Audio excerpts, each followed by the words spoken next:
Bon dia de nou a tots i a totes. Tornem amb aquesta jornada sobre patrimoni funerari. Aquest matí, si heu estat, haurem estat a la taula 1 dedicada a arquitectura i urbanisme.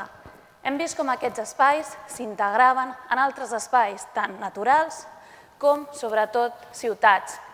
Però ara veurem un altre tipus d'integració, la integració de les altres arts. Deixarem més davant de l'arquitectura per endinsar-nos cap a l'escultura. Per això, hem convidat a dues expertes historiadores de l'art. Aquestes dues persones han dedicat gran part de la seva vida a la recerca de l'art funerari i han presentat grans resultats. Començarem, doncs, amb Maria Isabel Marín, que ens donarà pas.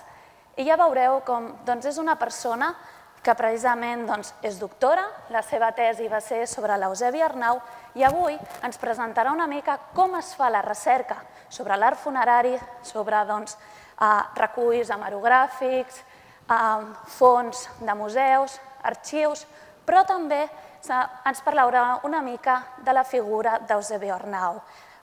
Isabel Marín, a part d'aquesta tesi doctoral, al llarg de tota la seva trajectòria, ens ha anat presentant i publicant articles, llibres, on figura aquesta investigació sobre els cementiris i l'art funerari. Així doncs, us deixo amb ella.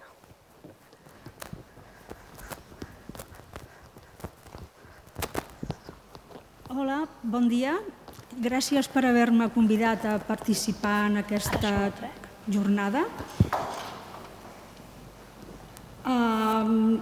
Voldria sobretot dir que sobre la recerca en l'art funerari voldria explicar que els recursos que he utilitzat per poder investigar han estat sempre els mateixos.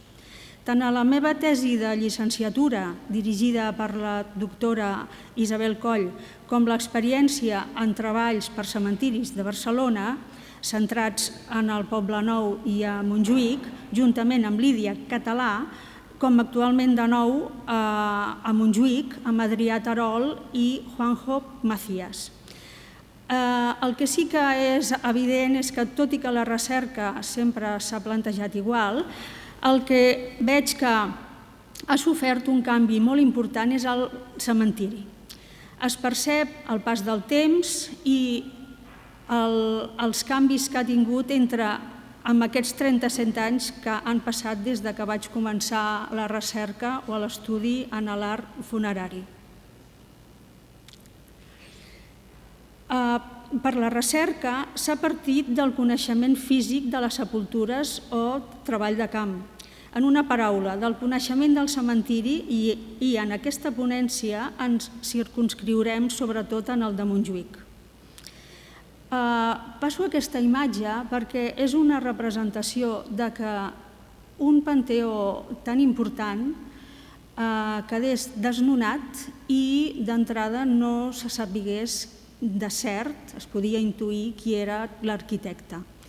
I va ser gràcies a un petit document sense importància que es va poder saber. A partir d'aquí, d'aquesta petita explicació, sempre ens plantegem 3 fonts imprescindibles. La primera és el registre d'inhumacions, on trobem la localització exacta de la sepultura, l'agrupació, la via i el número, la tipologia de la sepultura, si és un panteó, una sepultura major, menor, o sigui, la seva classe, la seva categoria, i el nom i cognom del propietari i de vegades fins i tot l'adreça de quan es va adquirir l'espai. També la data d'adquisició, de vegades la superfície i la relació dels inhumats.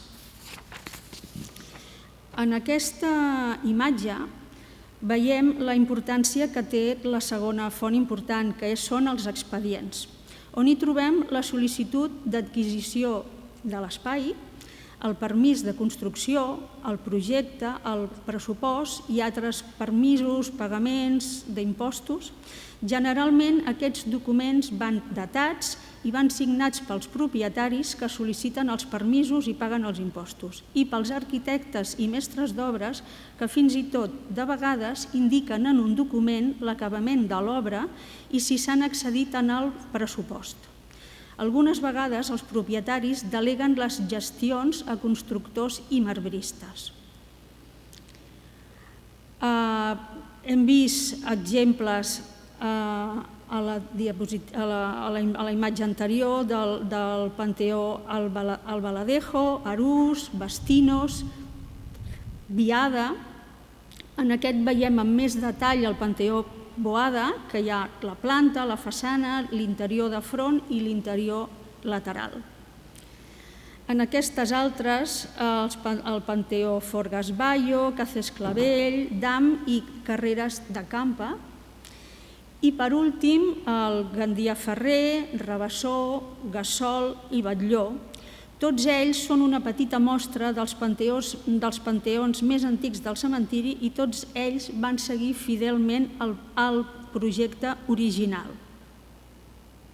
Però n'hi ha d'altres que varien, sobretot en els elements que no són estructurals. O sigui, normalment l'estructura es manté, però llavors a vegades hi ha canvis. Un exemple és el Panteó Dam, que la cripta va ser construïda anys abans per l'arquitecte Rovira Rabassa, i l'obra que existeix, o sigui que veiem actualment, data de 1897 i va ser projectada per Puig i Cadafalch. O sigui, la que veiem a l'esquerra és l'antic projecte i el de la dreta, de la columna, és el del Puig. Un altre panteó que es va plantejar de manera diferent a com el veiem a l'actualitat és el Panteó Llibre, amb escultura de Josep Campeny. A l'esquerra veiem el plantejament primer i a la dreta com és a l'actualitat. Un altre exemple, però en aquest cas és un canvi molt petit, seria el Panteó Montovio, de 1898, obra de l'Enric Sagnier, que només té canvis en el fust. Només hi ha canvis en el fust de la columna i poden ser degudes a unes obres realitzades el 1908.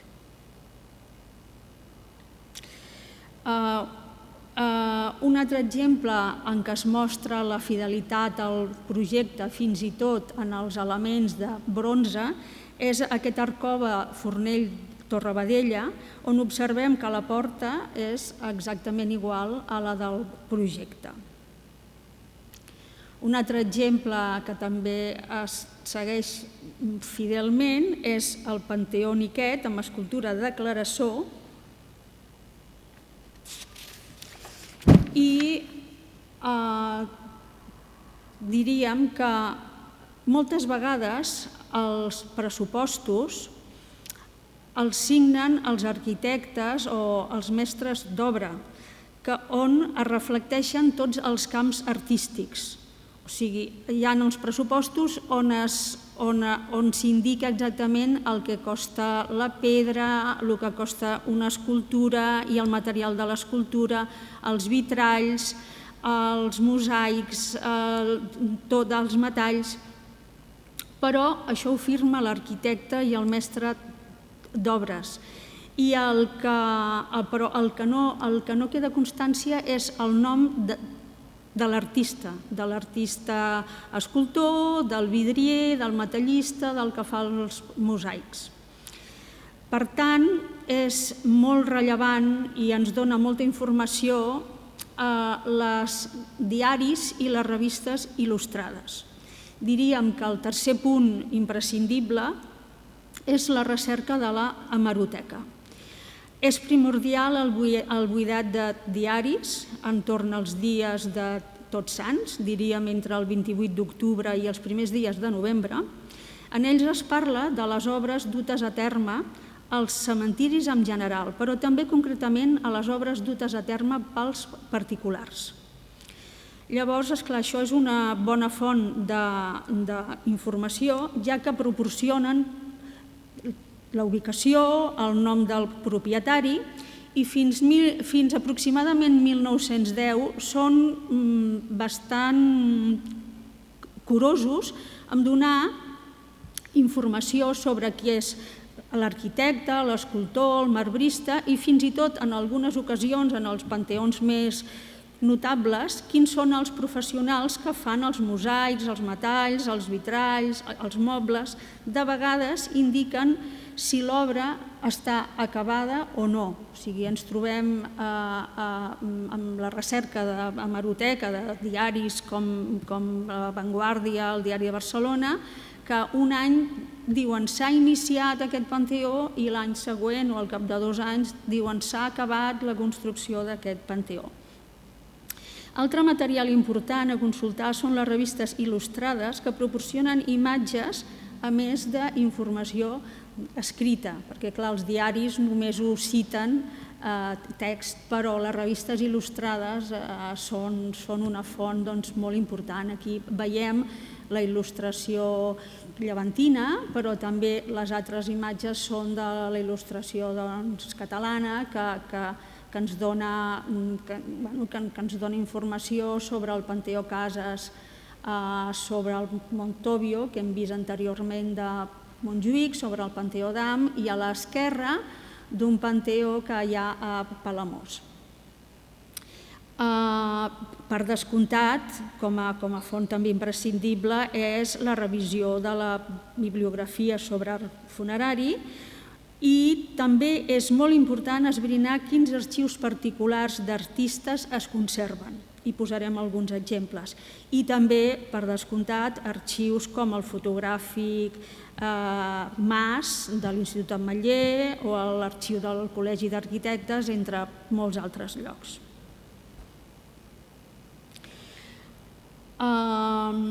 Algunes obres no es conserva l'expedient o la premsa no les menciona. Vull dir, clar, la premsa és molt exhaustiva moltes vegades i expedients se'n conserven molts, però no s'ha conservat tot o la premsa a vegades es deixa alguns elements importants.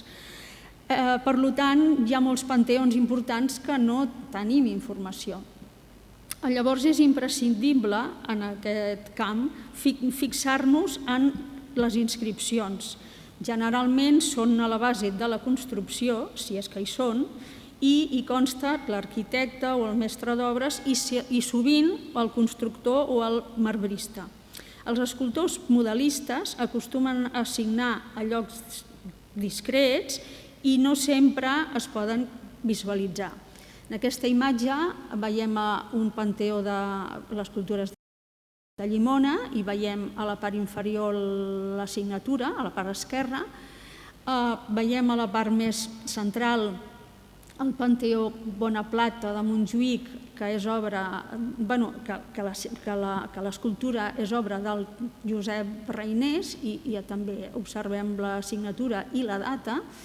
I per últim, a la dreta, aquest arcova que està signat per l'arquitecte Eusebi Bona i Alfons Juyol com a escultor. També, insistint en el tema de la importància de les inscripcions i sobretot en un dia a vegades no és suficient perquè segons com dona el sol doncs no es poden visualitzar o estan molt esborrades i llavors depèn de com dona el sol es llegeixen perfectament. I en aquestes imatges es veu la signatura del Bernardí Martorell, de l'Eusebi Arnau, del Juyol, de l'arquitecte Ferrés, de l'escultor Damià Pradell, a la part central inferior la del Marriera Campins i a la dreta del Juli Maria Foses, d'en Benlliure i dels tallers Judes, que eren uns metallistes. També comentar, i en aquestes imatges ho veiem, a l'esquerra el Panteó Janer, que és molt evident el pas del temps i que fa que els materials s'erosionin. I en veiem dos exemples. El de l'esquerra és el Panteó gener.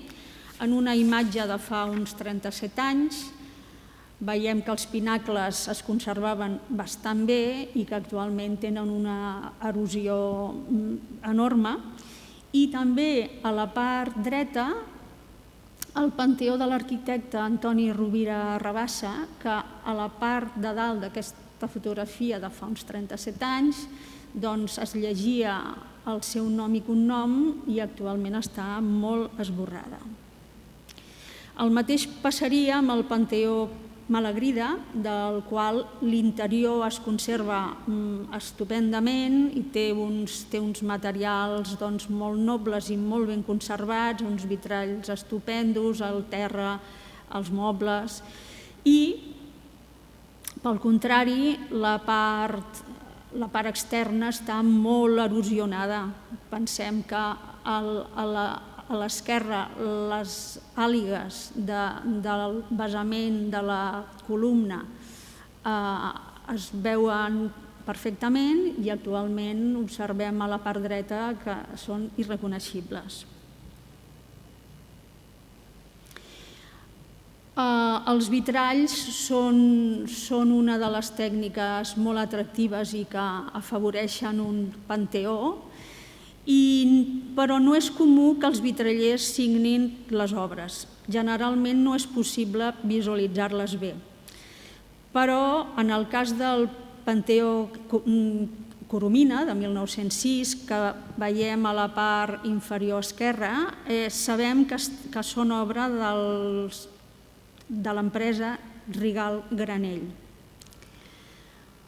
Aquí veiem unes fotografies de vitralls molt interessants del Panteó Obiols que, clar, al no poder-hi accedir, lògicament són panteons capella de particulars, i llavors el que podem fer és des de fora fer imatges, però és difícil que quedin bé i l'autoria és gairebé impossible de veure. De totes maneres, hi ha excepcions i un exemple és aquest vitrall d'Antoni Rigal que veiem a l'esquerra, que és curiós perquè justament és al cementiri de Santa Isabel a la ciutat de Vitòria, on es veu clarament la signatura de l'Antoni Rigal. I a la part dreta, pel contrari, on podem observar el fet que el vandalisme, com actuen algunes persones en un panteó que veiem a la dreta, que tenia uns vitralls preciosos i s'han quedat absolutament així, sense ni una mostra. Tampoc és comú dins del camp funerari que hi hagi pintures, però com a cosa curiosa hi ha aquesta pintura d'Adrià Gual de 1918 al cementiri de Montjuïc. Tampoc és comú que hi hagin esgrafiats, però aquests corresponen al Panteó Portavella, estan molt deteriorats, però és interessant encara poder-los veure i que en el projecte original veiem que ja es contemplaven. El dibuix és obra d'un dibuixant poc conegut però de molt nivell, que és el Ferran Xumetra, i l'Enric Clarasó, que els va executar. També un camp molt present i important en l'art funerari són els metalls, una especialitat artística que, com dic, és ben present tant en ferro com en bronze. Aquí els detalls que veiem a la part superior són del Panteó Regordosa i a la part inferior els del Robert Laporta i a la part inferior dreta la porta del Panteó de la Riba. Aquí veiem altres metalls de portes de Panteó Coromina a l'esquerra, a la part central Boada i Coma i a la dreta del Panteó Batlló. I això són altres mostres molt interessants i molt variades, des de detalls més accessoris a creus molt importants. La de la part superior dreta és la del Panteó Montserdà i el detall de reixa de la part inferior dreta és del Panteó Ametller i el seu autor és en Ramon Cullell. Una mostra de la importància de fixar-nos en les revistes il·lustrades de l'època ens la donen, són revistes que donen relleu als industrials també. Llavors aquí veiem un exemple a l'esquerra de Sant Joan d'Espí, on es dona a conèixer que la creació és de l'Antoni Regal i el serraller és el Carles Torrabadella, i a la part central un exemple de Tarragona, on el disseny és de l'arquitecte Pujol Brull i el serraller és l'Esteve Andorrà, present a moltes més obres conegudes. I aquí hi ha una mostra a la dreta on també veiem la signatura Bessons, que no és comú que les portes quedin signades. Aquí veiem també la importància que donen fins i tot alguns arquitectes a les seves creacions. Aquí a l'esquerra veiem el Panteó Batlló i els elements de bronze estan firmats per l'arquitecte Bona i l'industrial Biosca i Botell. A la part central és el Panteó del Balzo i està signada la base de la creu per el Víctor Marriera, el 1905, i aquí a la dreta veiem també aquesta porta de Panteó firmada per Urpí. Els elements, els mosaics també són un element molt important al cementiri, sobretot en els que són panteons capella i els arcs cova. I un exemple d'un museïsta important és el Lluís Bru, i aquí el veiem en una arcova i els seus treballs estan a la part externa protegits. Un altre artista que també hi coneixem, un mosaic, de fet tot l'interior de l'arcova és de mosaic, i no és un artista conegut precisament per això, perquè era un pintor i un exlibrista, sobretot exlibrista molt important, que era el Josep Triador, i a Montjuïc, ja dic, a l'interior d'aquesta arcova hi ha aquests mosaics. Un altre tema també és que és interessant la visió externa dels panteons arquitectònics, però si a més hi ha escultures de la categoria com el Panteó Boada, que veiem a la part central i dreta, que és obra del Josep Campeny, doncs encara millor. Però molts d'aquests panteons, aquests mateixos panteons també tenen obra a la part interior i conserven escultures i ornaments que són molt importants. I el no poder-hi accedir i no tenir una informació ni de revistes ni de l'expedient, no podem identificar els autors. És el cas de les imatges que veiem a l'esquerra i, pel contrari, a la dreta, al Panteó Collasso, sabem que és obra del Josep Reiners. Com hem comentat abans, dèiem que també és molt important conèixer arxius familiars d'artistes, sobretot si han estat sensibles a preservar tot el material documental, fotogràfic d'ells. Concretament, aquestes imatges són de l'arxiu de la família Arnau i observem aquí 4 obres pròpies de l'art funerari. Una d'elles, la de l'Àngel, a la part esquerra, veiem que hi ha la signatura de l'Arnau i la data 1898. De moment jo no he localitzat cap d'elles, però és una mostra més que aquest escultor es dedicava molt a l'art funerari i això reflecteix que encara tenim molta feina a fer i anar descobrint molts més cementiris. També dir que la imatge de la dreta, la part inferior, és especialment interessant, ja que veiem, ens fem una mica d'idea com podia ser el taller de l'artista, perquè a part de la imatge funerària veiem un bust, veiem el que ell tenia penjat en uns marcs, escultures petites, ens podem fer una mica d'idea. Aquesta escultura que veiem és el Panteó Ribera de Palamós. Jo la primera vegada que la vaig veure no vaig poder identificar de qui era, vaig pensar quina llàstima perquè és un panteó estupendo, és una escultura.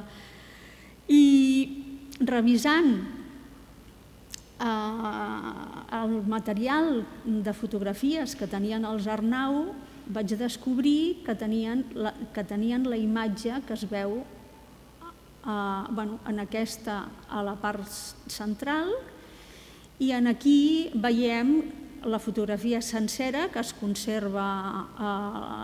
conserven els Arnau i clar, em vaig adonar que era una obra d'ell, que no està signada i insisteixo molt en el tema de les fonts documentals que ens ajuden molt, no? Una altra imatge que es conserva a l'Arxiu Arnau és la pròpia sepultura de l'escultor. Aquí veiem una imatge al taller, veiem a la part de baix, o sigui, la imatge de l'esquerra a la part inferior, veiem que en aquell moment l'estaven fent, veiem els estris propis d'un escultor. I a la part dreta, la seva ubicació actual al cementiri de Montjuïc.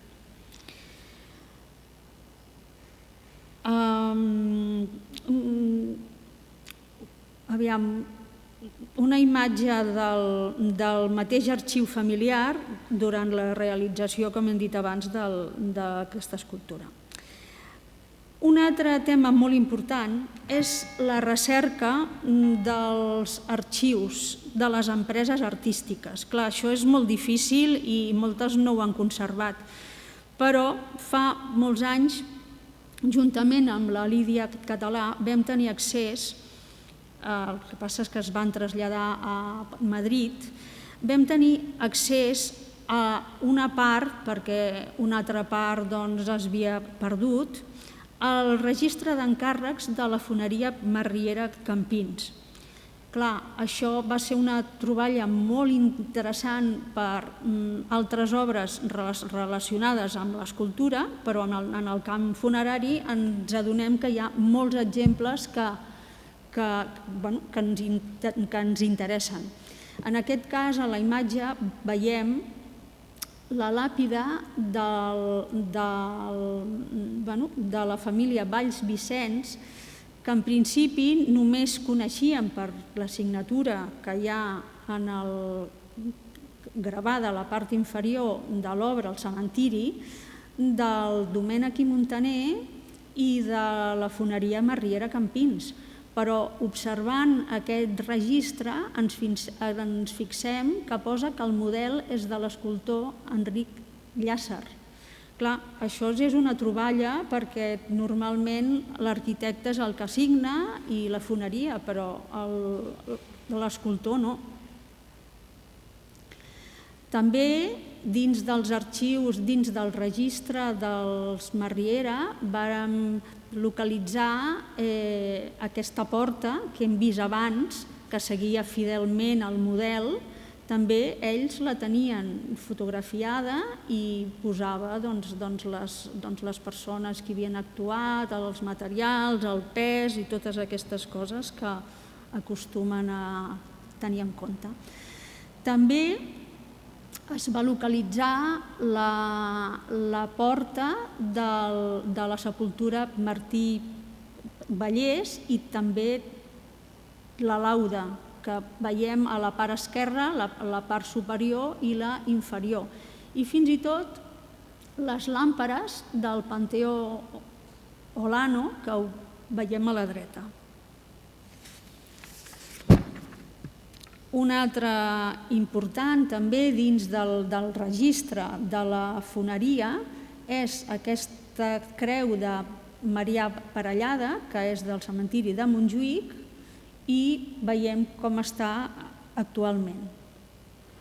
També revisant, com dic, aquests registres, coneixem encàrrecs de tipus funerari per altres cementiris de Barcelona i per ciutats espanyoles com Comillas, Madrid, Orense, Oviedo, Renteria, Toledo, o sigui que els Masriera actuaven per molts llocs. A tots els cementiris, passant ja a un altre tema completament diferent, a tots els cementiris hi localitzem personalitats, evidentment, polítiques del món de la cultura. I aquí reflectim, per exemple, el panteó on està enterrat el pintor Galofre Oller, que hi sobresurt, destaca en aquest panteó aquest grup escultòric del Agapit Vallmitjana. Bé, també n'hi ha molts més, però com a exemple podríem dir que hem trobat la sepultura del Bonaventura Pollés, que és un arquitecte, del molt polifacètic Apel·les Mestres, la del Clarà, tot això a Montjuïc, la del Rafael Solanica Poblenou, i també és interessant que localitzem l'obra dels mateixos que van intervenir en els diferents cementiris, com el Nolla, el Poblenou, l'escultor Rosendo Novas, que està enterrat també a Poblenou, el panteó que hem vist abans de l'Antoni Rovira Rabassa, el de l'Albereda, el dels Masriera, el de l'arquitecte Emili Sala, el del museïsta Bru, tots a Montjuïc.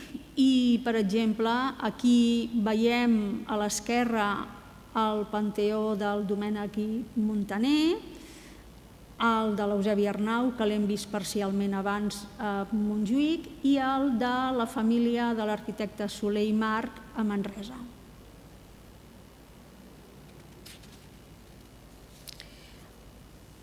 Un altre tema diferent dins del camp funerari és el tema de restablir sepultures. Si no és possible restaurar perquè hi ha elements que s'han perdut, almenys restablir-les. I, per exemple, aquí mostrem el tema d'aquesta sepultura de l'Aurèlia Josep, on veiem aquest àngel del Josep Campeny, que fa 37 anys tenia les ales, com veiem a l'esquerra. Veiem a la part central la fotografia de fa uns anys enrere que havien desaparegut, i a la part dreta veiem un detall de quan tenia ales, fa tants anys enrere, i del seu aspecte actual, que ha estat netejada i restaurada per una persona que està amb la recerca del cementiri de Montjuïc, que és el Juanjo Macías. També com a cosa positiva i que anima a que els particulars s'impliquin en la restauració de panteons importants seria el Panteó Regordosa, que fa, ja dic, aquestes fotografies, per exemple, de l'esquerra, és de fa 37 anys i conservava les 5 columnes de ferro. A la part dreta veiem que fa anys enrere la columna central havia desaparegut, havia caigut, la veiem caiguda a la part superior dreta i que actualment s'ha restaurat. Això és una alegria perquè no acostuma a ser així. I llavors, encara que és una mica trist i no m'agradaria ser negativa, però incideixo en el que els particulars haurien d'esforçar-se o d'això, és, per exemple, veiem en molts panteons o sepultures importants la manca d'elements importants com ara la part central de la sepultura de Valls Vicenç, que hem vist abans, la del Pedro del Balzo, que veiem a l'esquerra com era, els elements importants que tenia i com ara es troba la part inferior. El Panteó Bastinos, abans tenia aquella sepultura que ja estava a terra, o sigui que ja era un perill, i ara que ja no hi és. El Borrell Campassol amb escultura de llimona, que al fust li falta el capitell de la columna i la creu. Això ara ho parlaré molt ràpid perquè veig que estic molt malament de temps. Llavors passaré les imatges una mica ràpides, que és el Panteó Collasso, que li falta la creu del coronament i l'agulla, que ja va desaparèixer fa molts anys. Suposo que el vandalisme ha fet que un panteó tan important com el Coromina desaparegués part d'aquest fabulós treball de bronze. Veiem a la dreta tot un fragment que falta. També pel desgast amb el temps, el Panteó Goytisolo ha perdut la teulada, el Panteó Monegal la seva lauda. Elements que són més accessoris però també són importants, aquest Panteó Montllor li ha desaparegut un d'aquests elements importants de bronze, el Parellada també no té corona. Aquest Panteó de l'Esquerra era de Poblenou i sé que es conserven algunes escultures però ha desaparegut, i alguns, com aquest, han desaparegut totalment, com el Panteó Sedó, que veiem el projecte i com era el Panteó, el Cazas Clavell, que es conserva el projecte i el Panteó ja no hi és, a l'Homet Oriol veiem la imatge de com era i ara a la part central superior el que és, que només hi ha una creu i una cosa molt llisa, moderna. El Panteó Rocamora de 1910, també de Montjuïc, que es va caure també, es van derrocar, i únicament en el mateix espai hi ha únicament les escultures. També hi ha coses curioses, que és que encara que hi ha, per exemple, aquest panteó desaparegut, trobem que tota la part inferior ha desaparegut, però que el grup de dalt de l'àngel amb els nens es troba ubicat a un altre lloc. També una mica tenir en compte, i considero que és una cosa molt important, que alguns panteons com el Vial, on té aquesta escultura del Memento Homo tan important del Clarasó, fa molts anys enrere tenia un ambient que era el correcte pel que representa, que és un home que excava la seva fossa i estava voltat de plantes, de vegetació, i ara es troba en un lloc erm. És el mateix lloc però sense cap planta. Dir també que és interessant veure que molts panteons es reprodueixen. O sigui, a l'Urrutia el veiem a altres llocs i el mateix cementiri de Montjuïc reproduït en més petit, i altres panteons com l'Ortenbach de Montjuïc el veiem a Sitges, el Juncadella gairebé el mateix sense l'escultura el veiem a Poblenou.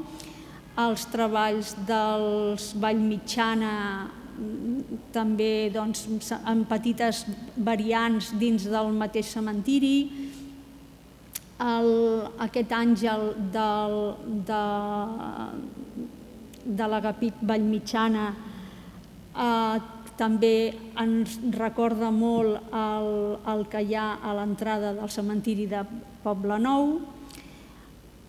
Aquestes escultures del Venanci, esclar, les trobem a diferents cementiris i veiem, per exemple, que la del Crist és un misteri de dolor, un dels misteris que hi ha al Rosari Monumental de Montserrat.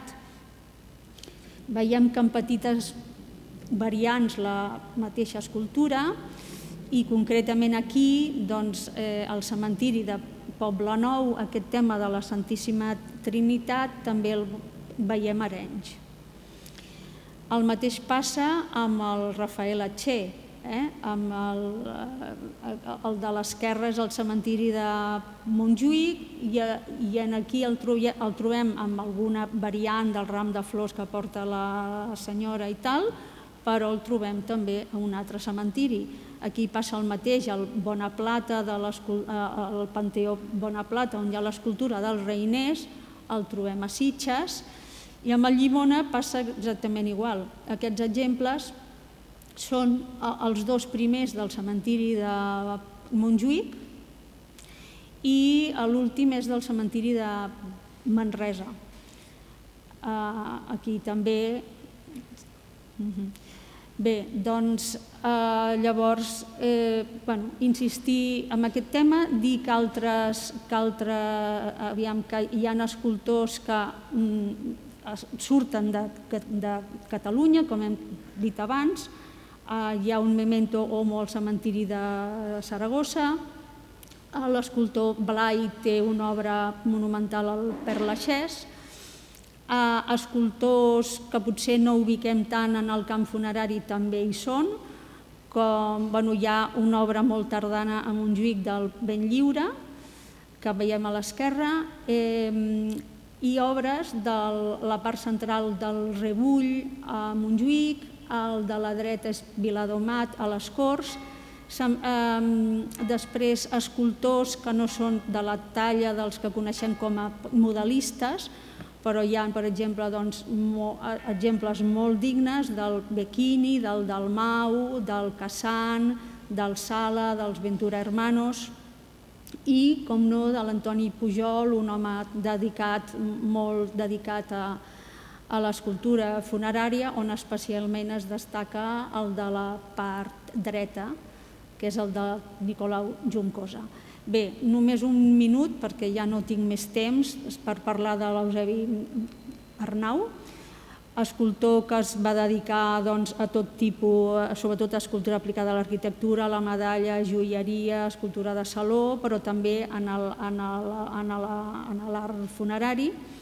Llavors, dir que va treballar per arquitectes com l'Acemar. Aquí veiem una escultura al taller, i a la part central l'obra dedicada per l'arquitecte. Tot això és de l'Arxiu Arnau i la ubicació actual a Palamós. L'Ubiós Ibarra, poso en relleu sobretot aquestes i molt de pressa per falta de temps, però hi ha alguns temes que en la tesi, que com he dit abans va dirigir la Isabel Coll, jo ja parlo d'aquest escultor i d'aquestes sepultures, però posteriorment hi ha hagut investigacions que fan rumiar amb altres coincidències, com per exemple les escultures del mig són de l'Hospital de Sant Pau, els models, i coincideixen molt amb el coronament del Panteó Ubiós Ibarra de Montjuïc. També la coincidència d'aquest Panteó de Lloret amb aquesta creu que hem vist al cementiri de Palamós, podem donar-li l'autoria a l'Arnau. També una cosa molt curiosa del cementiri de Lloret, que hi ha aquest banc en el Panteó Esqueu, coincideix perfectament en un panteó que va firmar el Juli Maria Foses, on a la part superior veiem aquests dos mateixos caps d'àngel. Bé, exemples de l'Eusebi Arnau al cementiri. Una cosa molt curiosa és que es va localitzar aquest cap que veiem al centre i segur que és una mostra del que seria aquest relleu en aquest arcova de Montjuïc.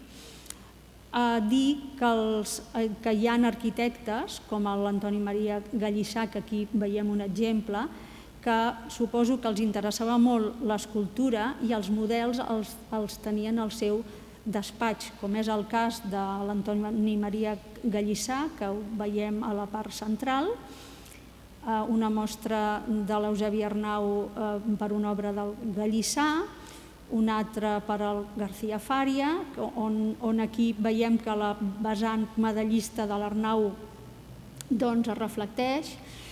Un tema important és que aquesta obra del Bernardí Martorell veiem la importància de les fotografies fetes anys enrere, perquè aquí, per exemple, es veu la inscripció EA de l'Eusebi Arnau i ara, degut a unes humitats, hi ha hagut un problema a la terra, a la pedra, que ha fet que els àngels aquests estiguin molt deteriorats i, per descomptat, la signatura de l'Arnau no es veu. I hi ha aquestes fotos que confirmen que és d'ell. El Panteó d'Am, molt important, on hi ha el projecte, on hi ha la informació en el registre dels Marriera, i a la part inferior, la segona fotografia, es veu la lauda que es conservava en l'estudi del Puig Cadafalch. Un altre panteó a Lloret dirigit per al Puig Cadafalch, on es veuen els models de les gàrgoles fetes al taller de l'Arnau, les fotografies, i on es veuen aquestes gàrgoles. El mateix passaria amb aquest panteó. I per falta de temps comentar que aquest és el Panteó Terrades, el Panteó Montóvio i aquest relleu de la dreta que és de l'Ametller, on l'escultor Eusebi Arnau va fer el timpà i el model de la Creu de Terme. Hi ha la casualitat que del Sagnier i del Sala va fer el retrat dels dos arquitectes i, per últim, el Panteó Gasol, que té moltes...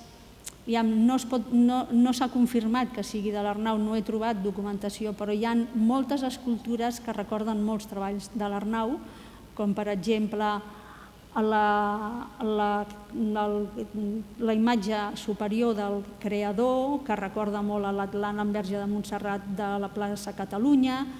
L'Anunciació recorda molt una imatge d'una medalla de l'Arnau. A la part inferior esquerra, un altar que va fer per l'Antoni Maria Gallissà, que era el tema de la Santíssima Trinitat, i després el Via Crucis, que va fer per l'Enric Sagnier. També hi ha molts elements que recorden, i les imatges que passo són de l'Arxiu Arnau.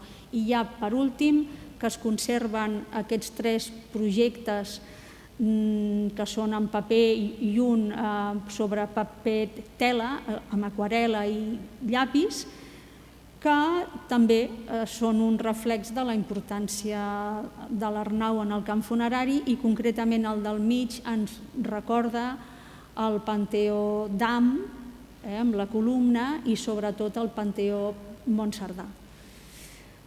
Moltes gràcies.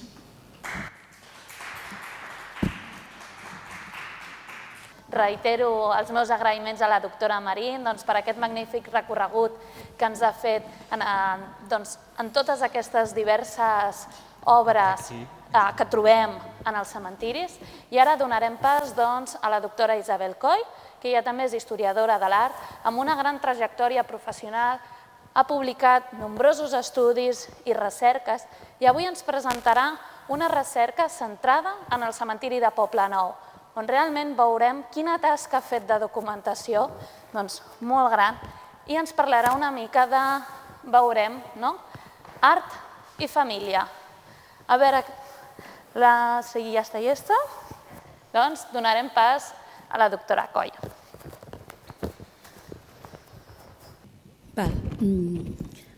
Primer, moltes gràcies per estar aquí. Jo el que us vull explicar que és el que he fet jo no és pas únicament que un treball meu, és un treball que sí que veritablement el text l'he fet jo, però tot això vull que us comenci dient que no hauria estat possible sense l'ajut inqüestionable d'un company que és Juanjo Macías, que coneix moltíssim els cementiris, potser és la persona que coneix millor els cementiris de Barcelona i que m'ha ajudat i sobretot m'ha animat a fer-ho d'una manera gran. O sigui, gràcies al Juanjo, que si no jo no estaria aquí. Bé, el meu tipus d'investigació, heu vist un tipus anteriorment, amb l'Isabel perfectament explicat, però nosaltres el que hem fet és un altre tipus d'investigació. Per una banda, jo vam començar pensant que no es pot, un monument funerari té tanta importància la persona, ens diu moltíssim la persona que el fa. Aleshores, la nostra proposta va ser fer una tipus fitxa, que veureu, que es divideix en diferents punts. Per una banda, sabria tot el que és l'índex, posem tots els noms dels autors, etc. I després un és l'anàlisi del monument i posteriorment és l'anàlisi del monument i al final la família. És a dir, coneixença, família i a la vegada qui la realitza. Aleshores, no tan sols el que ens hem proposat és catalogar-los, sinó que serveixi per la història del nostre país. És a dir, nosaltres estem acostumats a que no hi hagi investigació, la gent no pot investigar per qüestions econòmiques, no hi ha prous ajuts en aquest món i això és el que ens manca la base. Nosaltres podem explicar el que hi ha i el que fa, però què serveix per posar-nos a la història de l'art o la història de Catalunya? Llavors el que ens interessava és fer el cementiri del Poblenou perquè de fet és el punt important perquè és on es desenvolupa la burgesia catalana. O sigui, els que estan en el cementiri del poble de Montjuïc són ja els fills dels que van començar. I el que ens feia gràcia és començar coneixent qui eren aquells, d'on van venir, que això podria ajudar-nos a saber què és del nostre país. I és enriquidor el que es fa, el que es troba, quan tu vas investigant, clar, és una feina ingent. O sigui, amb aquest treball estic treballant des de fa 3 anys i mig, es pot dir, full time, és a dir, de vegades és que és tan enriquidor que són 600 peces entre els panteons, entre les arts capella, entre els nínxols, entre el peristil, que són uns 600 peces que em falten 10 per acabar-les. Em falten 10 que espero acabar-les, no sé, espero aquest any si les puc acabar, però ja ho veurem. Aleshores, el que sí he volgut fer és estudiar la propietat. Per exemple, la propietat m'ha comportat mirar tot el que són els índexs del registre civil, de baptismes, etc. També, en alguns casos, he tingut que anar a preguntar a la família, he anat a preguntar a la família, veritablement la gent ha estat sumament amable, això sí que ho tinc que dir, però tot això comporta una feina bastant extra, però bé, el resultat és això. Per una banda, conèixer la història de tota aquella gent que es volen fer un panteó. Com són els comerciants, que quasi tot, aquell sector, el departament 2, que és el que m'he dedicat jo, són gent que són comerciants que van a Cuba, gent que s'enriqueix a Cuba, Després, els altres són personatges que són botiguers, però veus que cada un està en un punt diferent, cada un vol unes determinades coses, i és sumament interessant d'anar-les veient. I això és l'exemple que us posaré avui. També, en quant a l'arquitectura, no fem solament l'arquitectura, sinó veure d'on surt, de qui ve, i conèixer també els escultors. Els escultors, que de vegades costa una mica, però sí que ens hem atrevit, a vegades hem trobat la signatura, si no hem anat a buscant alguna cosa més, i aquí ho teniu. Ara veureu uns quants exemples del que estem fent. Ja dic, són 600 i escaig de fitxes d'aquestes, clar, ens ocupa un espai enorme, i el que farem, però suposo que ho penjarem en una web per no fer un llibre d'aquest rotllo. El primer que us poso, per un exemple, són exemples, aquest és el de la família Samà. El de la família Samà és gòtic, ja sabeu vosaltres que el gòtic és l'estil que consideren més adequat pel moviment funeraris, perquè és el que ens porta, amb la seva alçada, és el que ens porta a l'eternitat, al cel. Aquesta idea que ens uneix amb el cel, amb tot el que vulgueu. Però bé, aquest seria, és magnífic, és enorme, és com una petita catedral. Aquí veieu també tots els detalls de tot el projecte i l'interior, tot aquest interior en els quals es veu perfectament aquests àngels d'aquí són del Roig i Soler. O sigui, aquest fet, l'escultor Roig i Soler, aquest fet el tenim en compte. O sigui, quan veiem aquestes obres i en veiem les altres, el que fem és comparar-les, és buscar-les, i a vegades tenim la sort que hem trobat connexions altres. Si no, el que fem és dir el per què. Aquests són del Roig i Soler, per això, l'altre tal, veiem, busquem una mostra d'una altra obra, intentem, i a vegades, afortunadament, hem tingut sort perquè ens ha sortit bé la cosa. En aquest podríem dir moltes coses, però, esclar, jo el que vull és que veieu com en el neogòtic hi ha el que s'inventa el neogòtic i hi ha el que copia directament el neogòtic.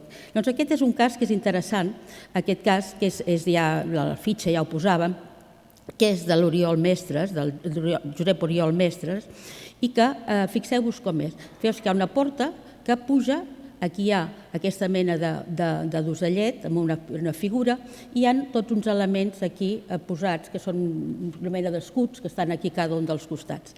Llavors, què és el que fa aquest personatge? El que fa aquest personatge és buscar algun punt, el que fa Josep Oriol Mestres, que té el gòtic per excel·lència com a fonamental, el que fa és buscar la influència de buscar altres punts, com és la catedral de Lleó, i el que fa és copiar la part superior de la catedral de Lleó i fa el mateix. El que passa que aquí, veieu que en aquest de la catedral té la rosassa, la té aquí, i aquí no li cap perquè és massa gran i la posa aquí, però de fet és una mateixa solució de la catedral de Lleó. Però no es conforma aquí, em direu bé, però tot això no ho fa, tota la part del dosellet aquest no ho fa. D'on t'ho treu? Doncs mireu, aquí de l'església de Sant Miquel, d'aquí al prop nostre, en el qual el que fa és buscar la manera de dosellet, aquest element és aquest altre d'aquí, fixeu-vos que va conformant i fa la mateixa idea del dosellet, la figura, i la porta, que la porta també és amb frondes als costats. Llavors, això és molt important perquè a vegades ens pensem que el neogòtic aquí és un eclecticisme que van posant el que volen, però ells van mirant, tenen unes pautes, ja que sí, que s'inventen tot, però no, allà hi cal veure quins són els seus models. És a dir, ell, el Josep Oriol Mestre, per exemple, després veurem que sempre es parla que és neogòtic, però esclar, aquest personatge no és sols neogòtic, ja veureu que després també fa neorenaixement, cosa que tampoc se'n diu quasi mai. Doncs aquesta idea de mirar, aquesta idea de... Aquí hi ha el personatge que està aquí de l'escultura també és molt important, l'escultura, perquè si tinc aquella que és la part, si hi ha una que es veu tot exacta, però no sé si el veiem ara. És que no en surt ara, ara. Perdoneu, és que he tirat per l'altra banda. Veieu aquesta escultura és de Roig i Soler també, és de Roig i Soler com és tot l'interior. Aleshores aquí, fixeu-vos, aquí us he posat l'església de Sant Miquel, veieu que també fa les frondes, puja cap amunt i també amb el dosaret que es veu aquí. És a dir, ells van espigolant, fan el que volen i van captant elements que serveixen per la seva idea. Tot això que pot semblar absurd, el que sí és interessant per tots nosaltres, perquè tenim la punta partida de les fonts que van a mirar, cosa que no existeixen aquí les fonts del neogòtic català. És ajudar igual que ajudem en tota una sèrie d'elements. Aquí hem buscat tot el que és el seu naixement i la mort. Serveix també per qui vol fer un estudi de malalties d'aquest moment, perquè veiem, estan posats tots d'aquest morts, perquè ho hem buscat en l'arxiu. Tot això és interessantíssim. Posem els que trobem també per ajudar amb qui pugui servir-los, on van tastar, en quin notari van tastar, per trobar més informació de la que podem donar nosaltres. El Roig i Soler fa moltes vegades els àngels. Els 2 àngels en oració, en meditació davant de la creu. Aquest és un dels casos i després veurem que n'hi ha altres també que segueix la mateixa cosa. Aquest és el del Bosc Marferrer, que també està aquí posat. Llavors veieu, aquest també és un altre d'aquest tipus d'actitud, que és el de, em sortirà el nom, el Puig-Xuriguer. Aquest és el Puig-Xuriguer, que aquest és molt estrany, aquest és una cosa molt estranya, perquè el Puig-Xuriguer li agradava dibuixar. Llavors es fa, ell el panteó el dissenya, el panteó, que és una mica estrany, però sí que les escultures són de Roig i Soler. Són de Roig i Soler, també, tal com deia l'autora Marín, fixeu-vos que estan tallades les mans, és un desastre tot això quan vas veient aquestes coses. Però sí, aquest després vam trobar, això ens ha passat algunes vegades, que després de treballar moltíssim trobes en un punt que et dones l'autoria de qui són, però bé, benvinguda sigui.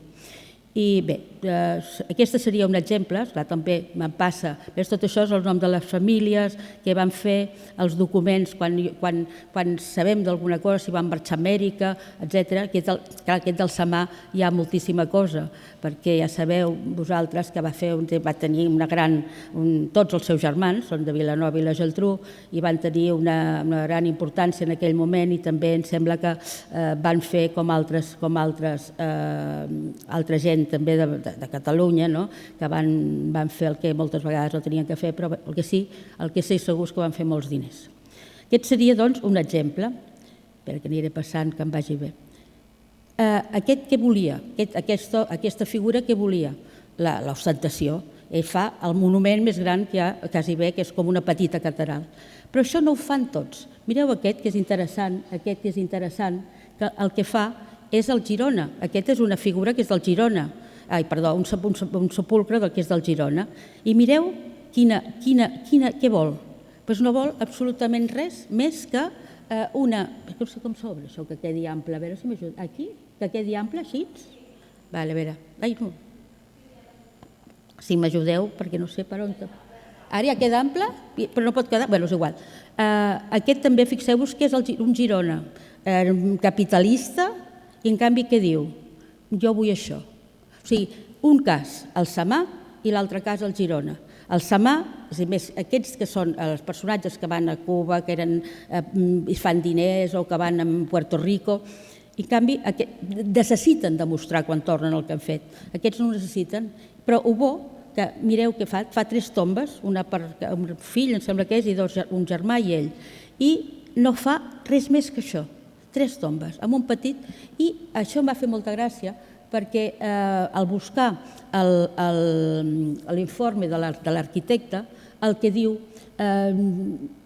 se llevó a cabo, espera't que no veig res perquè és tan petit, de Ignacio Girona, se compone 3 sarcófagos de piedra que destacando por su austeridad y modesta apariencia y que responden a la voluntad del difunto. O sigui, el difunto va dir, jo no vull res, jo vull únicament les 3 tombes i llavors ja saps. Per què?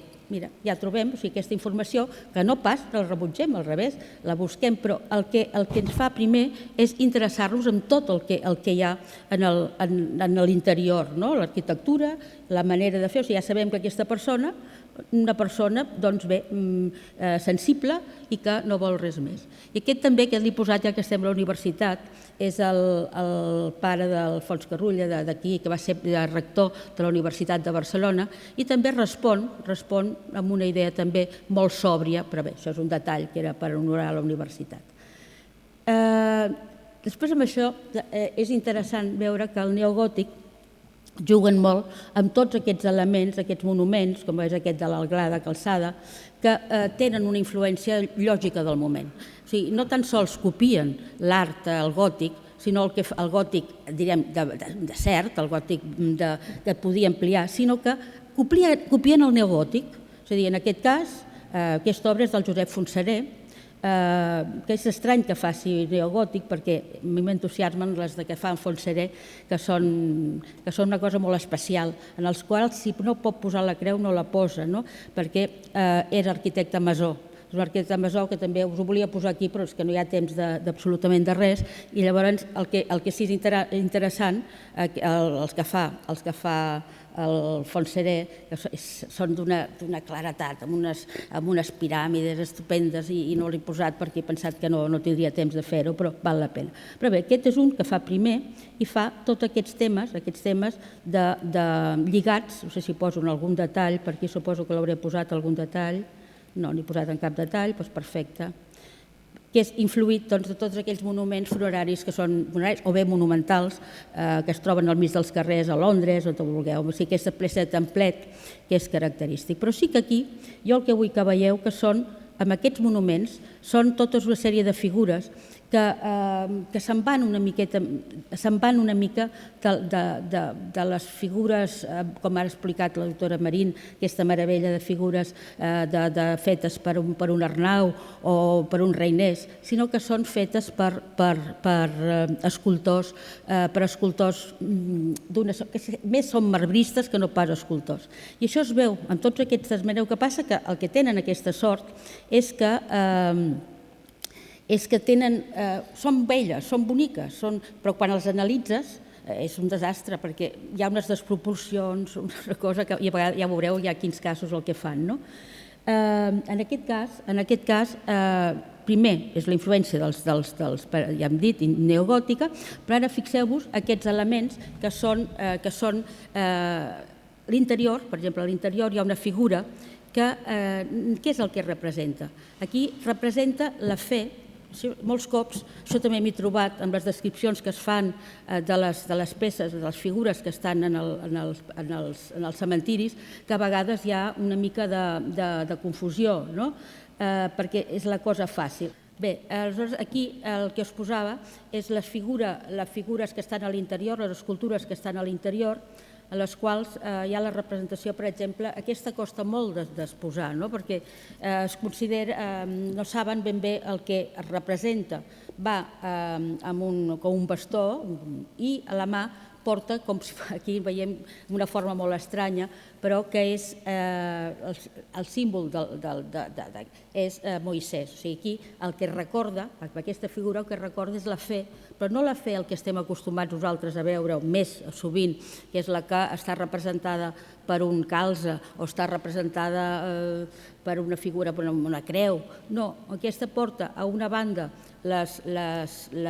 primer el callà d'on surt en castellà, el bastó que porta la mà, i l'altra banda és una de les taules, unes taules de Moisès. Per què? Perquè Moisès va creure, va tenir fe amb el que se li deia, va creure totalment el que se li deia. Aquesta és aquesta representació que costa molt de diferenciar. Aquí veieu aquest detall.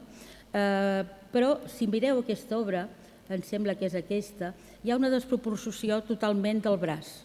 Aquí ja es veu que són figures que amb una gran desproporció, el braç aquest és llarguíssim i l'altre és molt curt, el que aguanta, o sigui, fan el que els hi dona la gana. I fixeu-vos també que no es preocupen per buscar preocupar-se pel vestit, no, fan la cosa tradicional, aquesta tradicional amb els que són els plecs, l'escultura romana, etc. Tot això el que fa és simplificar, diríem, simplificar sense preocupar-se els que es preocupen els altres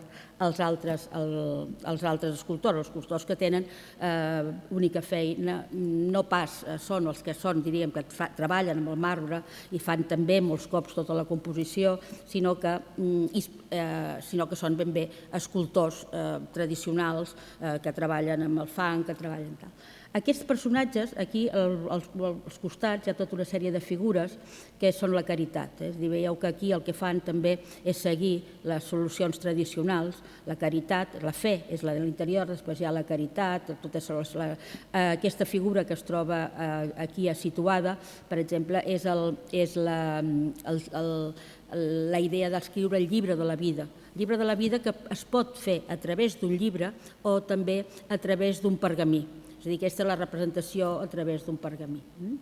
És a dir, veurem tota una sèrie de solucions en les quals es nota, jo aquí us he posat, per exemple, un exemple que és aquesta, la Modèstia, que està a París, al carrer del Louvre, que és solucions molt semblants. Bé, és a dir, que són, mireu aquest braç, per exemple, feu aquest braç d'aquesta figura molt maldestra, si us fixeu, aquest és un braç que sembla que porti una escaiola posada un guix a sobre, sembla que estigui embenat el guix. O sigui, són detalls que no els trobem a les obres pictòriques. Això sí que val la pena, doncs, marcar-les, situar-les i explicar-ho, no?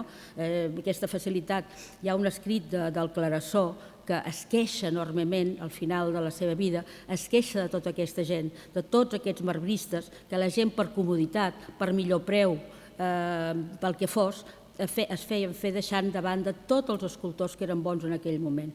I aquest, aquí teniu un exemple que és claríssim, la desproporció dels braços, etc. I aquí està el que us deia també de la influència de les solucions angleses. Sembla que l'he vista per aquí, amb alguna d'aquestes estava posat, veieu aquí, que són tota aquesta sèrie de monuments anglesos que teniu posats a la pantalla, que són talment una influència enorme del que es fa aquí. Aquest tipus de solucions es troba a tota Europa, o sigui, serà la moda per tota Europa, trobarem aquesta mateixa solució. Després també, no sé quina vaig sortir perquè ja no sé on vaig, quan us deia, recordeu que us deia que el Josep Oriol Mestres busca molt les obres d'altres pintors, d'altres escultors, altres arquitectes europeus, i en aquest cas es veu, també és del Josep Oriol Mestres, i us deia que feia solucions que són tretes de renaixentistes o bé barroc clàssic. I aquest es veu perfectament si comparem aquestes, mireu aquesta d'aquí al costat, veieu aquesta obra d'aquí al costat que és de Bernini, i ens adonarem que és la mateixa solució, traguent, diríem, la part inferior, però sí que el quadrat i aquest triangle, les proporcions són tretes ben bé de les solucions berninesques. I el que vull també marcar, que no tan sols fa medieval, és a dir, no tan sols fa medieval, sinó que també adopta altres solucions en aquest. O sigui, què podríem fer? Per què serviria? Parlar de l'Oriol Mestres, no tan sols com a gòtic, sinó neogòtic, com també interessat per altres solucions. Bé, aquí està igual, tal com podeu veure, és que no puc tampoc fer més coses perquè ja pateixo. A veure, ara l'altre, bé, aquí està tot el mateix. Després hi ha aquest, per exemple, aquesta que és molt interessant perquè és un desastre tota ella. És una obra que quan tu la veus en un primer moment dius, caramba, una altra, per això us he posat un altre tipus d'aquesta solució. Aquest també és fet, aquest és del Fausto Barata de Leopoldo, i bé, mireu aquí les figures. Aquí no van fer, també us ho poso, aquests monuments que estan a l'interior de les esglésies, aquesta influència, però el que sí no ens ha encertat res és amb inclús la làpida està equivocada. És a dir, aquest personatge diu que va néixer a Sitges, em sembla que diu. Juan Vías, la memòria... No, aquesta és la Xoteca. Ell diu que va néixer a Sitges, diu. doña Isidora Ochoteca de Vías, natural y vecina de San Juan Bautista de Puerto Rico, dedica este monumento a su amado esposo en 1973. I llavors, amb aquesta, que no es veu, potser no l'he posada aquí, diu que va néixer a Sitges. Bé, vaig pensar que podia ser, perquè va ser una família que eren bastants germans i certament els he trobat, però buscant els llibres de naixement, malauradament el de naixement no està. El de naixement no està perquè l'any 1808 van desaparèixer tots els llibres, no tots, un parell de llibres, 3 o 4 llibres, que formaven part del registre de l'Església. I, malauradament, la data del seu naixement està perduda. Però sí que vam anar remerant, vaig anar buscant altres documents que em diguessin alguna cosa més d'ell. No trobava... I amb un naixement del seu germà, ell és el padrí. Aquest Joan Vies és el padrí i el que busco, qui diu ell, i diu de Sant Pere de Ribes. O sigui que no és de Sitges, sinó diu Joan Vies de Sant Pere de Ribes.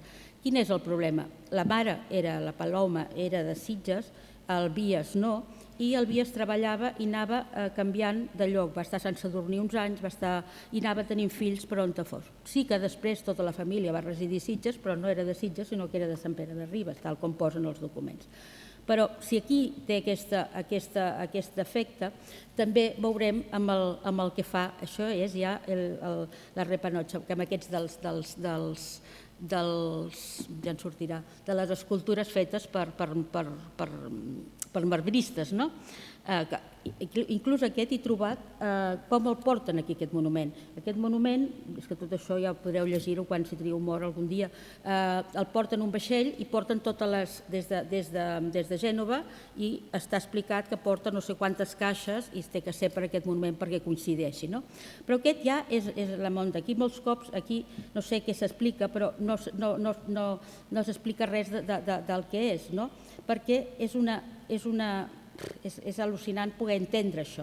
Aquest personatge que està com a Moisès, veieu que és aquest que està com a Moisès, per què està aquí? Aquí no està per el que es diu, no sé, a vegades s'ha dit, no me'n recordo ja el que es diu, però surt publicat coses, no me'n recordo, però no diu això. Esclar, veuen, aquí uns posen el comerç, l'altre no sé què diuen que és, però fixeu-vos, per què sabem això que era? Aquest tipus de monument funerari que es fa amb el Moisès, que seguint el Moisès de Miquel Àngel, per què s'agafa? Vosaltres si aneu a mirar totes les fonts, o moltes de les fonts de romanes o de fora italianes, però Roma sobretot, aquests són els rius.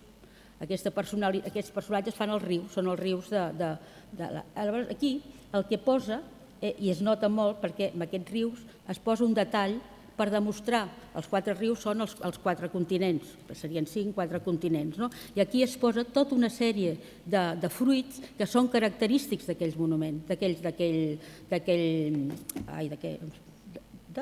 continent. I aquí tot podria ser Amèrica, per exemple, amb aquest sí que fa igual que Moisès, que posa les mans per la barba, sí que es nota que està influït per... Però això ja es nota de tot, ja no cal pas dir-ho, però jo mirava la part simbòlica, que aquest no és pas... Aquí us he posat uns d'aquests de... Bé, és igual. Però mireu aquesta altra. Aquesta altra, aquesta és la indústria. Diguem, la indústria vol ser la indústria, no? Mireu la indústria el que posa aquí. Posa una roda, tal. Però aquesta figura no és pas la indústria. És a dir, està en un costat, mireu que està la mà en un costat, cau sense força, l'altra la deixa anar, l'altra la tenim aquí, fixeu-vos, la tenim aquí, i està agafant una cosa, si fixeu, està agafant alguna cosa, aquí no, però està amb els dits que agafa alguna cosa. Què agafa aquí? Aquí agafa una corona. Tenia que agafar una corona, però se li té que posar alguna altra cosa perquè té que servir per la indústria. Llavors deixen estar aquella corona, fan una miqueta i posen, amb aquest costat d'aquí, posen el que és el simbolisme. Mai la indústria, fixeu-vos que mai la indústria es fa amb una persona acotada, mai a la vida. No es pot dir la indústria perquè no és la figura per a una indústria. La indústria és una persona vital, una persona que està treballant i tal. En canvi aquí, què utilitzen? És a dir, utilitzen fórmules que són una figura determinada, que en aquest cas és el dolor o bé el record, sempre que hi ha amb una corona, simbolitza el record etern, no? I aquí estaria amb una corona, però en canvi no es fa així i llavors veiem aquesta trista, una indústria que, vaja, és l'antípoda del que es fa. Mireu aquesta, no sé quin he posat, aquesta un exemple d'indústria, aquestes que estan aquí baix, sempre són actives, i en canvi aquí posen aquest detall. I fixeu-vos on estan posats aquests detalls. Estan posats en un costat. Estan posats en un costat perquè és on els hi va bé, ho col·loquen en un costat, no ho posen entremig, perquè no busquen un tros i ho col·loquen el que no és. Aleshores, a veure, aquest és el que vèiem, ara va passant-se, no. Bueno, és que això és un desastre. Pobres, a veure si ho tornarem a tirar aquí i anirem passant-lo. És que jo intento tirar, però no, bueno, si no va, ara, no. És que estan totes que són divertidíssimes, perquè hi ha un altre, que per exemple és l'àngel de la vida, que és aquest que ara, si puc, a veure si puc treure-li i tornar a passar, perquè no sé el que tinc a fer. El traurem, passem una altra vegada, o anirem apagant aquestes, o no sé què tinc a fer, de veritat. Em sap un greu, de veritat, per la classe. A veure, Desa, és que no sé què em va. Em sap un greu, això, de veritat. No sé. És que jo no sé si val la pena que no el féssim un altre dia unint, és que no sé. Aquest és el comerç. El comerç sí que el tinc. El comerç sí que està, per favor. El comerç. El mateix que dèiem, fixeu-vos el comerç aquest. Què és el comerç? El comerç aquest sempre és vital. Vol el comerç, no? Aleshores, aquí, no sé, està posat, però fixeu-vos que sempre, ja sabeu vosaltres, mireu el comerç, que és aquest, mireu el comerç fort, és vital, marxa. En canvi, mireu una altra vegada un altre àngel del dolor funerari, que aquest no és res més que l'àngel el que va escriure, el que escriurà el llibre de la vida. Però està posat aquí i què li posen amb aquest? Li posen, deixen estar el llibre de la vida. Doncs aquí hi ha gent que diu que, no sé, aquí s'ha dit que hi havia roba, que aquí significava una roba, que anaven a fer comerç, no sento llegit, una cosa que diuen que és roba, perquè es veu uns plecs, veieu aquests plecs que són aquí baix, i sembla que aquest sigui aquest i aquest s'hagin posat com si anessin a transportar roba. No, aquest és els plecs dels papiros, es dobleguen d'aquesta manera que us he posat a l'esquerra, que ho veieu. Veieu l'esquerra? Es fan així, esclar, dona aquesta sensació, però no és un plecs de la roba, no sé on t'ho vaig llegir, però no té res a veure, no? És que necessitarà molts plecs per poder anar escrivint el llibre de la vida, no?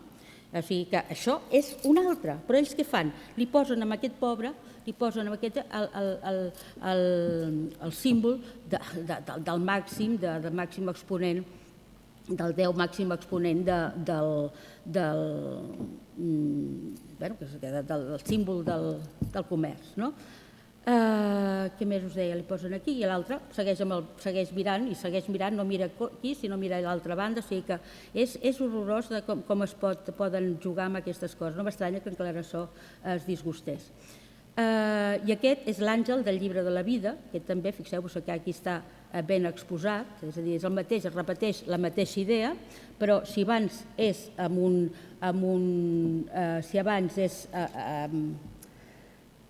un papiro, aquest el que és amb el llibre de la vida, que aquí està ben posat. Bé, i aquest també molt dolent, la cama aquí és un desastre perquè el genoll li va quasi bé als peus, és a dir, fixeu-vos en aquest àngel, l'àngel del silenci. Aquest és interessant perquè no està amb el... Hi ha dos tipus d'àngels, el que està amb el dit i l'altre que està en el punt de fer-ho, que té una mica més moviment i mira. Però fixeu-vos que no té cap interès, mireu aquest, que és un àngel amb el qual es busca i es troba, no? I aquest, però en canvi, ens va cap aquí, els plecs són els mateixos, o sigui que no tenen res a veure amb la qualitat que tenen altres obres. Però bé, això aquí és tota la història de la propietat, hem trobat inclús fotografies de la Ochoteca, que és la que va fer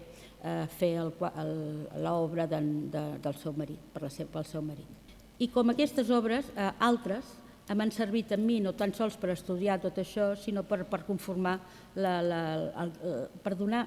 per trobar l'interès perquè Catalunya tingui el que ha de tenir, no? Aquest fons que li falta sobretot artísticament, o sigui, a l'unir les diferents obres, poder explicar moments importants, moments que van ser importants a la vida. Per exemple, jo veig aquest monument que està aquí, res, veig aquest monument de l'esquerra, està aquí posat, aquest sí.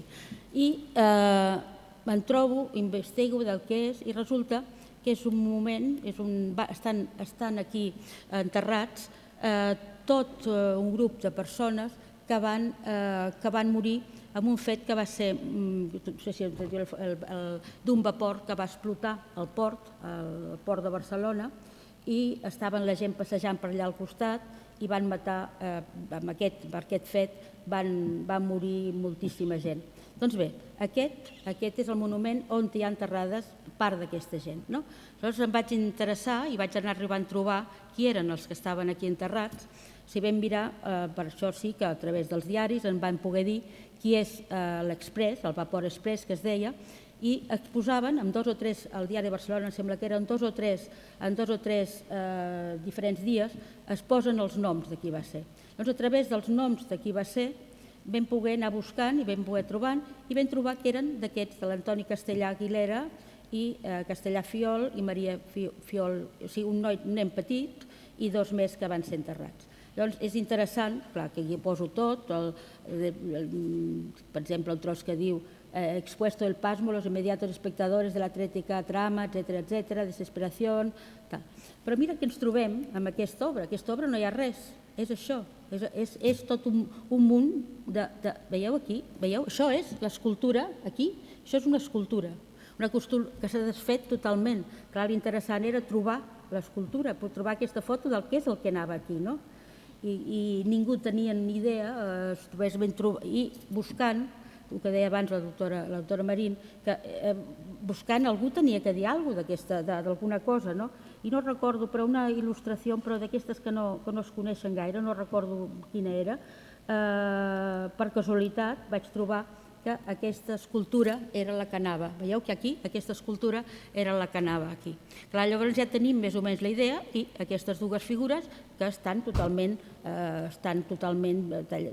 destrossades. Mireu, això no hi ha res. Aquesta és l'escultura d'aquí i tot l'altre no hi ha res. Però, si més no, sabem aquesta figura del dolor que es troba aquí baix. Aquí són tot el que hem trobat sobre aquell moment, els noms del que hem trobat en aquell moment, que es dedicaven a la venda de vi, va ser gent que passejava, ho deien clarament, que passejaven per allà un bon dia de sol i que es van trobar amb aquest... I a la part del darrere el que hi ha eren els noms, uns noms que després va... Clar, jo no sabia si aquests pertanyien, perquè aquesta està suelta per allà. Aquesta està... Això també ja ho ha vist, la doctora Marín també ho ha dit exactament. És que estan tan desfets i tan malament que aquesta tant podria ser d'aquesta com la del costat, no? Llavors sí que vam trobar que ens va anar perfectament bé perquè en algun hi ha... Bueno, pel cas dels anys tampoc no valia tant la pena perquè ja ho sabíem el dia que havia passat allò, però sí que coincidien els noms d'aquí amb els que vam trobar en el diari. Llavors, bé, si és aquesta, que la vam tornar a posar al lloc on millor, més cap a dins, perquè sabés que sigui des d'allà. Perquè també fem molta feina d'anar traient coses i posant i que no podeu imaginar-vos com està tot. És que és inimaginable com està tot.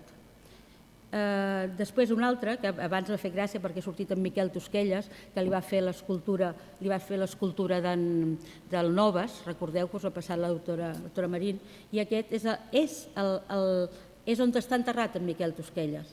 I mireu que tenia aquest àngel, que és el Josep Carreras, i el que ens queda ara. O sigui, no ens queda res i abans hi havia aquest àngel tan meravellós i ara tornem a estar en aquest punt, no? Però és del Tosquelles, és del Tosquelles que va fer el del seu... Aquí us he posat que era una mica el Tosquelles i aquí és el monument a Noves i aquí que sobretot feia passebrística, interessant i sobretot admirador dels seus amics. Després aquest del Prat Marçó, que aquí no diré fins i tot el que és, però amb això que hem dit de buscar, jo crec que tenim que ser valents, i intentar posar els noms a les coses. Jo amb aquest vaig intentar-ho. Per exemple, aquest sempre diu, el Prat Marçó, que és el que hi ha, és l'únic que hi ha modernista, es diu aquí, sembla que hi ha algun altre, però es diu que és l'únic modernista que hi ha. Llavors aquest, és el que us deia anteriorment, hi ha unes figures que estan, això ja ho tindreu a la iconografia, ja ho llegireu perquè no val la pena, però aquí hi ha tota una sèrie de figures, 2 àngels, aquí un altre any, tots són àngels amb unes ales importants. El monument està aquí donat, però el que hem intentat fer és saber de qui és aquest monument. Aquest monument jo crec que és un escultor, però fins que no vull parlar amb l'especialista, perquè no vull també jo passar-me amb una cosa per l'altra, però sí que hem vist que podria ser d'un escultor important d'aquí. I el que hem fet, i aquí ja ho veureu, si avui és el que deia la doctora Marín, veureu que aquí hi ha tota una sèrie de figures que, si et poso quina és la d'allà i quina és, veieu que tot hi ha un lligam. Perdó, ja està. Doncs ja està. I aquest és tot el que hem fet, intentar saber de qui era aquest escultor. I hem comparat amb altres obres, i ja us diré, possiblement sigui de Josep Campeny. De Josep Campeny, amb tot el que hem anat fent aquí, hem mirat les ales com érem, hem mirat tot el com era, i aquí crec que és de Josep Campeny, hem mirat els peus, com ho fan uns, com ho fan altres, hem mirat tipus d'ales, i crec que es podria dir. Però el que ens va fer, primer molta sort i després molta ràbia, el Marià Tos de Bofarull és el que va ser l'arquitecte, però el que ens va fer més gràcia després és trobar que el Tos de Bofarull i en Campeny treballaven junts. I vam pensar, no anàvem tant, això sí que et fa il·lusió fer-ho, no? I ara ja per acabar, perquè tot això ja sé que ja hem posat un minut i m'he passat, però parlàvem també de moltes obres que hem descobert de qui eren, cosa que no sabíem, que hem demanat, però fent-ho a través de com ho fa aquest arquitecte, com ho fa aquest escultor, i després vam demanar el permís allà al Poble Nou si ens deixaven rascar uns trossos. I la nostra il·lusió i la nostra satisfacció, no sóc jo sola, sinó que tant en Juanjo com jo, veure que havíem descobert obres que havíem dit que eren d'ell, no? I clar, això fa moltíssima il·lusió perquè hem trobat figures que no estaven, ara ja es poden veure, però d'en Vancells, de l'Atxer, de molts que no estaven connectats. I tot això podríem anar assenyalant altres coses, ja sé que queda un minut, ara deu quedar un segon, però us volia explicar, mireu, tot això de figures, de coses especials com és el del Sastre Álamo, però també en els panteons pot ser una cosa que dius és important, però també els petits, les obres petites ens donen moltíssima informació. Trobem figures, per exemple, a mi m'ha encantat trobar una de les modistes més interessants del segle XIX, que va arribar, que va ser la que una persona de Barcelona, que va ser la que va ensenyar a Lambén. Lambén és una de les obres principals de París i és una noia parisenca també que està establerta aquí a Barcelona i que està enterrada al Poble Nou. Clar, tot això et fa molta il·lusió, o bé trobar, per exemple, els descendents del doctor Barraquer, o bé, però aquest és pare meu, però no cal, aquest és un Bartolomé Comas, també, hi ha tota una sèrie importantíssima que ara em faria una de pressa de parlar, i sobretot, ja per acabar, una que m'interessaria molt que sabés, que és la que està enterrat en Josep Llimona. En Josep Llimona està enterrat en un panteó, en aquest petit nínxol, un nínxol de propietat, i ja posats a fer, en aquest cas, reivindicar que aquí es posi, que està enterrat Josep Llimona. Bé, es diu, mirant tot el que va passar el dia de l'enterrament del Llimona, diu, fue enterrado, no sé on t'ho posa, va ser enterrat a un panteó familiar. Clar, el panteó aquí es posa família de Barrau Moreno. Jo al primer moment vaig pensar, això deu ser amic del Barrau, deu ser amic de l'altre, deu ser amic el Barrau amb en Llimona, i per un motiu especial li deixa enterrar aquí. Però a mi això em sorprenia molt, sincerament em sorprenia molt. Llavors vaig anar buscant tot el que trobava de llimones, a veure en qui estaven casats i tal, no trobava res, fins que vaig tenir la gran sort. Jo vaig trobar, mirant una altra, això va ser una altra cosa molt curiosa, que estem tot el dia mirant, clar, no és curiós perquè treballes amb això, vam mirar que havia mort una nena de 4 anys, de 4 anys, com ho posava això, i que havia estat enterrada i era filla de Llimona, posava Llimona, vaig mirar-ho i tal. Y diu, y fue enterrado en un panteón del poble nou, familiar també, no? Dic, això, tenen que ser alguna cosa. Què és el que va passar? Aquesta peça va ser adquirida era propietat, segons hem vist en totes aquelles coses que es van fent al final d'any, que et diuen tal, es té que passar a arreglar això, està trencat tal peça, una de la família Barrau, i més cal dir que jo havia fet el llibre del Barrau i tot això també m'era fàcil perquè el tenia bastantes coses del Barrau. La seva mare era Bunyol, es deia Bunyol, no? I llavors en un d'aquests posen Passi Magdalena Bunyol, no sé què deia. Llavors dic, no pot ser. Què vaig fer? Vaig posar Bunyol, tal i qual, i me'n vaig adonar que la mare del Barrau, el pintor Barrau, que es deia Barrau Bunyol, es casa de segones núpcies, tots dos, es mor el marit d'ella, el 68, es mora el senyor Llimona i es casa amb el pare d'en Josep Llimona, l'escultor, i el Joan Llimona. I aleshores, clar, això no és res, perquè és familiar d'ells, l'havien rebut ells, perquè no era propietat dels Barrau, sinó que era propietat dels Bunyol. Si el Bunyol es casa amb el Llimona, és de la Bunyol, o sigui que no és pas... Llavors, clar, enterren la nena aquella, que estava aquí, suposo, i després enterren el Llimona. Clar, per això el llibre, en el diari, diu en un nínxol de la família. Clar que és de la família perquè era de la madrastra. Tot això és una feinada enorme que jo espero algun dia que es pugui veure, perquè esclar, són 800 que us podria explicar, no 800, 600 i pico, i que et dic, ja, afortunadament, ja podré acabar i fer el llibre, un altre llibre que vull veure, que no és pas d'escultura, sinó que és de pintura, no? Però no ha estat res que us podia explicar aquí, però bé, allà està. Moltes gràcies, doctora Coll. Aquí acabem amb aquesta taula i doncs us esperem ara a les 3 de la tarda, amb aquesta petita pausa per dinar, per acabar amb la taula sobre l'antropologia de la mort. Moltes gràcies, fins després.